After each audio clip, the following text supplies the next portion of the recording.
Salut les petits potes, j'espère que vous allez bien. Aujourd'hui on se retrouve pour 2 nouveaux threads d'horreur. Alors oui, je sais, ça fait un petit moment qu'on s'est pas vu. Il y en a même certains qui sont venus me voir sur Instagram pour me dire « Mais Delcor, est-ce que tu vas bien ?» Ça fait quasiment une semaine que j'ai pas posté de vidéo et ça pour plusieurs facteurs. Mais le principal étant que je suis bien malade. Enfin bref, vous inquiétez pas, c'est pas ça qui va m'arrêter de faire des vidéos. Et justement, je profite que je suis malade pour tester un nouveau concept sur la chaîne. Ça sert à rien de tourner autour du pot, je te le dis directement, et ben on va avoir des threads audio. Donc pour une meilleure immersion, hésite surtout pas à mettre des écouteurs ou un casque. Je t'ai mis 2-3 images d'illustration, mais c'est vraiment histoire de dire. Le principal, c'est vraiment d'écouter et d'être plongé dans l'histoire. Franchement, ça rend bien, je l'ai déjà tourné et je l'ai déjà monté cette partie et moi j'ai bien aimé. Justement, faudra me dire ce que vous en avez pensé. C'est un format qui devait sortir un petit peu plus tard dans l'année, mais c'est pas grave, on va profiter de cette occasion pour le faire. Bon, si tu veux soutenir, tu connais, c'est toujours la même chose, c'est un petit pouce bleu et un abonnement. Pareil, tu peux venir sur Instagram, ça fera plaisir. Allez, prends-toi un petit chocolat chaud et installe-toi confortablement. L'histoire que je vais vous raconter, c'est celle de Riley, et pour cette histoire, je vais vous la faire à la première personne. Alors, c'est parti. Je l'ai entendu chanter pour moi tous les soirs avant de sombrer dans le sommeil. « Viens, Riley », disait-elle. La voix que j'entends est plus douce que la brise venant de ma fenêtre, même plus douce que l'odeur de la forêt à l'extérieur. « Viens me rencontrer, Riley. » Je mourais d'envie de la rencontrer. Et même si mes yeux étaient fermés, je pouvais distinguer la forme d'une petite fille, d'environ mon âge, chemise de nuit blanche et cheveux blonds, debout juste devant ma fenêtre. Je me sentais tellement calmé par elle que je m'endormais profondément très vite. J'avais environ 8 ans quand nous avons emménagé dans la maison près des bois. Et pendant les premiers jours où j'y ai vécu, je n'ai pas pu y dormir. J'avais entendu ma grand-mère dire toutes sortes de choses, comme quoi des choses se cachaient dans la forêt. Des choses bien mystérieuses, des choses effrayantes. Chaque fois que je montais dans mon lit et que je fermais les yeux, j'imaginais ces choses mystérieuses et effrayantes rampant dans ma chambre. Et bien sûr, je ne pouvais pas dormir. Jusqu'à la première fois où j'ai entendu la voix de cette petite fille. Je n'ai pas du tout eu peur quand je l'ai entendue me parler. Elle était douce, juste une petite fille, comme moi, et elle n'est jamais entrée dans ma chambre. Elle est restée là toute la nuit, presque comme une gardienne. Chaque fois que je me sentais mal à l'aise ou que j'avais peur de ce qui pouvait passer par ma fenêtre, je l'entendais. « Viens, Riley !» Je la sentais debout, me regarder. « Je meurs d'envie de te rencontrer. » Au fil du temps, j'ai commencé à me demander pourquoi elle voulait que je vienne avec elle. Et quelquefois, avant de sombrer dans le sommeil, j'ai essayé d'ouvrir les yeux quand je l'entendais. Je suppose qu'elle m'attendait à la surprendre à ma fenêtre, mais je ne l'ai jamais fait.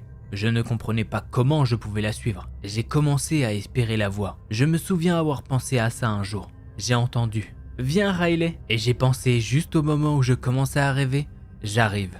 Et puis elle était là, dans mon rêve. Nous étions dans une belle forêt, très différente de celle sombre et lugubre à l'extérieur de ma maison. C'était lumineux, animé et beau. Elle m'a fait un signe de la main et je l'ai suivie, marchant pieds nus à travers les taches ensoleillées sur l'herbe mouillée, sentant une légère brise ébouriffer mes cheveux et la douce odeur de la forêt remplissant mes poumons. Nous nous sommes arrêtés près d'un tas de terre. Je l'ai regardé, je me suis agenouillé et j'ai commencé à griffer le sol. La saleté était bizarre sous mes ongles, mais je n'ai pas arrêté de creuser le trou. J'ai déterré du tissu, un tissu blanc et fluide. J'ai sorti une chemise de nuit blanche parfaitement immaculée venant de la terre et elle m'a regardé. Maintenant, nous allons nous ressembler. Nous nous sommes regardés et nous avons souri. Mes parents m'ont dit que je n'avais jamais fait de somnambulisme auparavant et qu'ils ne savent pas pourquoi, mais cette nuit-là, ils ont senti que quelque chose n'allait pas. Ils ont vérifié ma chambre et ils ne m'ont pas vu, mais la fenêtre était ouverte. Ils se sont précipités désespérément dehors, courant dans la forêt, notre forêt, sombre et effrayante. Ils sont allés plus profondément encore dans la forêt tout en m'appelant « Riley, Riley, Riley !» Ma mère dit qu'elle a couru pendant au moins 1 heure avant de finalement me trouver. J'étais à genoux, la saleté éparpillée tout autour de moi et sur mon pyjama. Une chemise de nuit sale avait été jetée sur le côté. Il y avait un trou dans le sol et elle a pensé au début que je portais un rocher dans les bras. Mais quand elle s'est approchée pour regarder, elle a touché mon épaule en me disant doucement « Riley ?» Elle a hésité, car elle a vraiment vu ce que je tenais dans les bras. Et elle a poussé un cri, ça m'a enfin réveillé. C'était la tête d'une petite fille.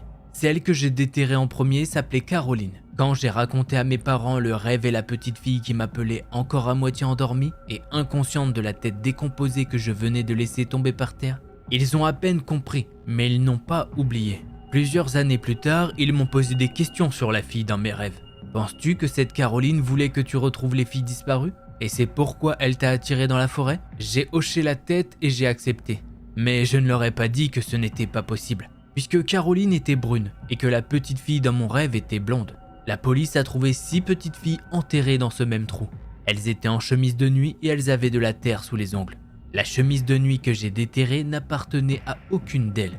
Je suis sûr que cette chose qui m'a appelé cette nuit depuis si longtemps n'était pas Caroline ou une autre fille, car aucune d'elles ne ressemblait à la fille dans mon rêve. Je ne sais pas ce que cette chose voulait de moi, ni pourquoi elle voulait que je vienne dans la forêt. Et je me demande encore même aujourd'hui qu'est-ce qui se serait passé si ma mère ne m'avait pas retrouvé.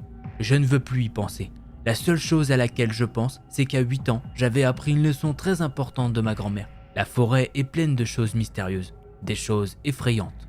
Et parfois, ils ne veulent pas se glisser dans votre chambre la nuit par la fenêtre ouverte. Parfois, ils vous demandent de venir.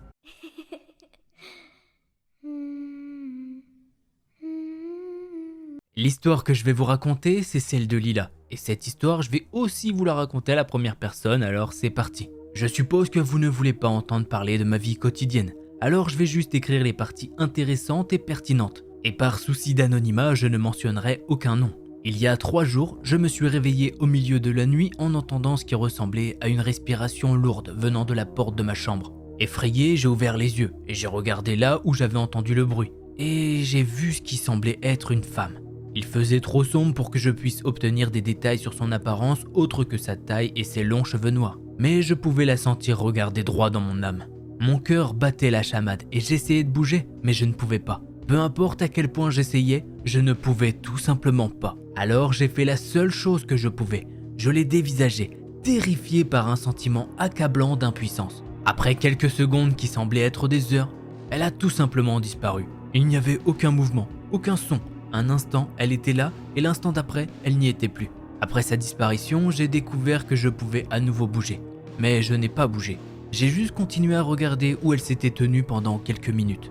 J'étais terrifié, mais j'ai réussi à trouver assez de courage pour sortir du lit et allumer les lumières. Ma première pensée a été de fouiller la maison et d'appeler la police parce que quelqu'un est entré par effraction et m'a regardé dormir. Mais ma deuxième pensée a été que ce n'était pas une effraction, que ce n'était même pas réel, juste un scénario réaliste, un cauchemar horrifiant. Comment pourrais-je expliquer autrement le fait que j'ai été incapable de bouger et que la femme a disparu ? J'ai donc appelé un ami proche, il était ennuyé que je l'appelle et que je le réveille au milieu de la nuit. Mais je lui ai dit que c'était important et qu'il devait venir. Alors il m'a dit qu'il avait besoin de quelques minutes pour s'habiller et qu'il serait là dès que possible. Toujours effrayé et attendant mon ami, j'ai ouvert Google pour savoir si quelqu'un avait vécu quelque chose de similaire à ce qui m'était arrivé. Et j'ai trouvé quelque chose appelé la paralysie du sommeil. Si vous ne savez pas ce que c'est, je vais vous donner un résumé de ce que j'ai découvert sur Wikipédia. C'est essentiellement votre cerveau qui se réveille avant votre corps. Vous vous retrouvez donc incapable de bouger et lorsque cela se produit, vous pouvez halluciner. Alors, au même moment que je lisais ça, j'ai entendu quelqu'un frapper à la porte. Je dois avouer que j'ai eu peur en l'entendant avant de me souvenir que j'avais demandé à quelqu'un de venir. Alors je suis descendu, ou plutôt j'ai couru en bas effrayé par le noir et j'ai ouvert la porte et j'ai invité mon ami à entrer. Il a dit que j'étais un peu tremblante et m'a demandé si j'allais bien et pourquoi je lui avais demandé de venir. Alors je lui ai dit ce qui s'était passé et que j'avais peur d'être seul. À ma grande surprise, il n'a posé aucune question supplémentaire et il n'était pas en colère, ni même énervé contre moi. Il m'a juste proposé de rester debout avec moi jusqu'au matin et de dormir avec moi pendant 1 jour ou 2, si cela me faisait me sentir plus en sécurité. J'ai accepté son offre et je me suis demandé ce que j'avais fait pour mériter des amis aussi incroyables. Petite avance rapide de 2 jours, mon ami et moi étions allés au lit. Il était allongé à côté de moi sur le matelas que nous avions placé sur le sol la nuit précédente. Et une fois de plus, je me suis réveillé au son d'une respiration lourde. Mais cette fois, ça ne venait pas de la porte, ça venait du pied de mon lit. En ouvrant les yeux, j'ai vu la même femme que l'autre nuit. J'ai essayé de bouger, j'ai essayé de crier, et j'ai essayé d'alerter mon ami, mais je n'ai pas pu. J'ai regardé dans les yeux de la femme, et même s'il faisait trop sombre pour voir des détails, et même si la seule chose que je pouvais voir à l'endroit où ses yeux étaient censés être, était l'obscurité, je savais qu'elle me fixait. Terrifié, je n'ai pas osé rompre le contact visuel, mais j'ai alors entendu un cri rempli d'horreur. Cela ne venait pas de la femme, mais de mon ami, comme si on s'était réveillés en même temps. Mon ami et moi avons sauté du lit exactement au même moment, et une fois debout, je me suis dirigé vers l'interrupteur et j'ai allumé les lumières. Dès que les lumières se sont allumées, il m'a demandé des explications sur ce qu'il venait de se passer. Alors je lui ai dit la vérité. C'est-à-dire que je ne savais pas. Il n'était bien évidemment pas satisfait de la réponse qu'il a obtenue, mais c'était la seule que j'avais. Après quelques pleurs de ma part et beaucoup de jurons venant de nous deux, nous sommes allés dans la cuisine. Nous avons attrapé un couteau pour nous protéger, puis encore une fois je me suis retrouvé à chercher sur Google. Je voulais découvrir ce que nous venions de rencontrer. Après peut-être 30 minutes, j'ai trouvé quelque chose d'intéressant. Je suis tombé sur quelque chose d'un folklore ici en Suède. C'est ce qu'on appelle une mara. Il y avait beaucoup d'informations et d'histoires différentes à ce sujet. Mais la plupart d'entre elles avaient en commun qu'il y avait une femme assise sur votre poitrine, vous rendant incapable de bouger et parfois même vous tuait. Elle ne s'était jamais assise sur ma poitrine, mais cette histoire a attiré mon attention car elle faisait partie du folklore suédois. Et si c'était une mara, il y avait un moyen de s'en débarrasser. En le recherchant, j'ai trouvé un sort pour la bannir. Le seul problème était que j'étais incapable de bouger, mais encore moins de jeter un sort dessus. Mais j'avais un ami avec moi qui pouvait m'aider.